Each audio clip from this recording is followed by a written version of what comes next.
இன்று பொங்கலுக்கு ஜல்லிக்கட்டு நடத்தலாம் என்று நடத்துவதற்கு சில கட்டுப்பாடுகளோடு தமிழக அரசு அறிவிக்கை வெளியிட்டிருக்கின்றது. இது மகிழ்ச்சியான செய்தி. இந்த கொரோனா தொற்று முடிவுக்கு வராத நிலையில் ஜல்லிக்கட்டு நடக்குமா நடக்காதா என்று எல்லோரும் ஒரு ஏக்கத்தோடு இருந்த நேரத்தில் இந்த பொங்கல்னா 20 நாளைக்கு மேற்பட்ட நாள் இருக்கும்போது முன்கூட்டியே தமிழக அரசு, தமிழக முதலமைச்சர் மாண்புமிகு எடப்பாடியார் அவர்கள் அறிவித்திருப்பது வரவேற்கத்தக்க விஷயம். மாண்புமிகு அமைச்சர் பெருமக்களுடைய வற்புறுத்தல் ஆலோசனையின் பேரில் இந்த ஜல்லிக்கட்டுக்கு அனுமதி கிடைத்திருக்கின்றது. தமிழுடைய பாரம்பரியமான கலாச்சார திருவிழாவான ஜல்லிக்கட்டு கிராமங்கள் தோறும் இன்று கொரோனா தொற்று போல் அந்த காலத்தில் காலரா போன்ற வியாதிகள் வரக்கூடாது, நோய் தொற்று இருக்கக்கூடாது என்பதற்காகத்தான் மஞ்சு விரட்டு ஜல்லிக்கட்டு நடத்தினார்கள். இந்த கொரோனாவை விரட்டி அடிப்பதற்கு இந்த ஜல்லிக்கட்டு விழா ஒரு வாய்ப்பாக இருக்கும். எங்கள் கிராம தேவதைகளை கொண்டாடும் விதமாக இந்த திருவிழாவின் மூலமாக நடத்துவதன் மூலமாக இந்த கொரோனா தொற்று இல்லாமல் போவதற்கு வழிவகுக்கும் என்று நம்பி இந்த ஜல்லிக்கட்டு போட்டி நடத்துவதற்கு நாங்கள் தயாராக இருக்கின்றோம். காளை வைத்திருப்பவர்களும் வீரர்களும் மிக சந்தோஷமாகவும் ஆரோக்கியமாகவும் கலந்து கொள்வதிலே மகிழ்ச்சியாக இருக்கின்றார்கள். இந்த பொங்கல் திருநாளில் நம்ம அலங்காநல்லூரை தொடர்ந்து அவனியாபுரம், பாலமேடு இந்த எல்லா ஊர்லேயும் தொடர்ந்து தமிழகமெங்கும் இந்த ஜல்லிக்கட்டு நடத்துவதற்கு மிக ஒரு வாய்ப்பான தருணம் இது. இந்த ஆண்டு எலெக்ஷன் வருவதனால் இந்த ஆண்டு முழுமையான ஜல்லிக்கட்டு நடக்காதனால இந்த ஒரு 2 மாதத்துக்குள்ளே நடத்துவதற்கு நாங்கள் எல்லோரும் தயாராக இருக்கிறோன்றதை தெரியும். சென்ற முறை ஜல்லிக்கட்டு நடந்தப்போ 1000க்கும் மேற்பட்ட காளைகள் மாடுபிடி வீரர்களும் காளையடி வீரர்களும் ஏமாற்றம் அதிகமாக இருந்துச்சு. இந்த நேரத்தில் ஏன்னா அம்மையாபுரம் ஜல்லிக்கட்டில் தலைமை நீதிபதி சம்மந்தமாக நடத்தினாங்க. அந்த கமிட்டிகளுக்கு இடையே ஒற்றுமை இல்லை அப்படின்ற மாதிரியான குற்றச்சாட்டு பேசி விழாக்குழு அந்த ஜல்லிக்கட்டுக்கான டோக்கன் விதிமுறைகள் வழங்குகிறாங்க. அந்த வழங்குறது லிமிட்டாக காளைகளுக்கு எவ்வளோ காளைகள் பங்கு கொள்ள முடியுமோ அதுக்கு தக்கன கொடுத்தாங்கன்னா இந்த மாடுகள் திரும்பி போகாமல் இந்த தள்ளுமுள்ளு இல்லாமல் இருக்கிறதுக்கு வாய்ப்பாக இருக்கும். அந்த குறிப்பிட்ட அளவுக்கு ஒரு 700 காளைகள்னால் 700 டோக்கன் கொடுத்தா அந்த ஊர் ஜல்லிக்கட்டு சிறப்பாக முடிஞ்சிடும்.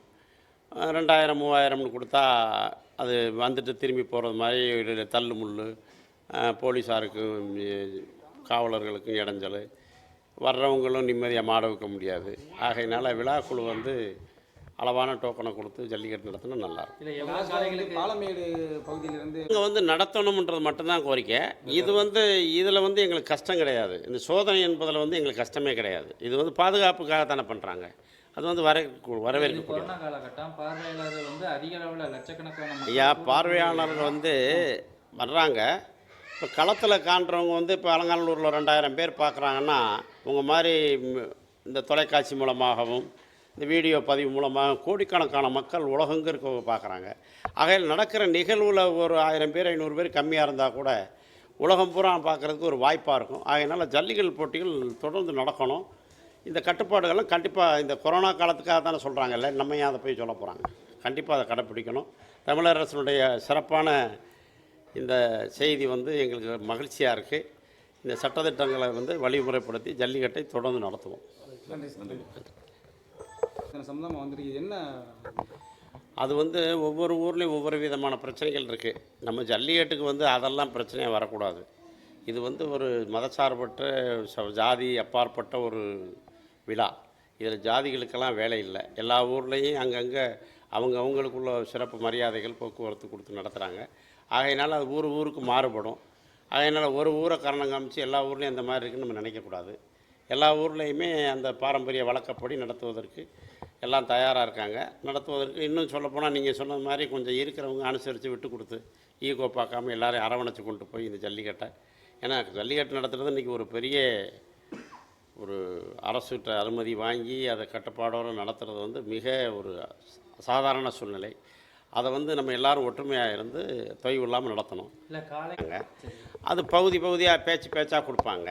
40 பேர் 50 பேர்னு பிரித்து 1 மணி நேரத்துக்கு ஒரு போட்டியாளர்னு கொடுப்பாங்க. அவங்க அந்த 1 மணி நேரம் முடிஞ்சோன்னா அவங்கள வெளியேற்றுவாங்க. அதில் சிறந்த வீரர்களை தேர்வு பண்ணி வச்சுக்கிடுவாங்க. அப்போ 6 குழுவும் வரும்போது ஒரு குழுவில் 8 பேர் 7 பேர்னு தேரும்போது 7வது குழு முழுமையாக அந்த நிகழ்ச்சியை நிறைவு பெறுவாங்க. நல்லாயிருக்கும், சரியாக இருக்கும். காளைகளுக்கு ஒன்றும் சரியாக வேண்டியது இல்லைங்கய்யா. ஏன்னா 2 பேர் தான் பிடிச்சிட்டு வருவான். முன்னாடி 5 அடிக்கு முன்னாடி ஒருத்தன் வருவான், பின்னாடி மாட்டுக்கு பின்னாடி 5 அடிக்கு சமூக இடைவெளி அதில் ஆட்டோமேட்டிக்காக வந்துடும். காளைகளுக்கு வேண்டியது இருக்காது. மாடுகளுக்கு இது வீரர்களுக்கு மட்டும்தான் அந்த இருக்கும். ஏற்கனவே அவங்களுக்கு தகுதி அந்த உடல் தகுதி சான்றெல்லாம் பார்க்குறாங்க. கூடுதலாக கொரோனா டெஸ்ட் பண்ணுவாங்க. இல்லை, கொரோனா காலகட்டம் அரசு வந்து இந்த மாதிரி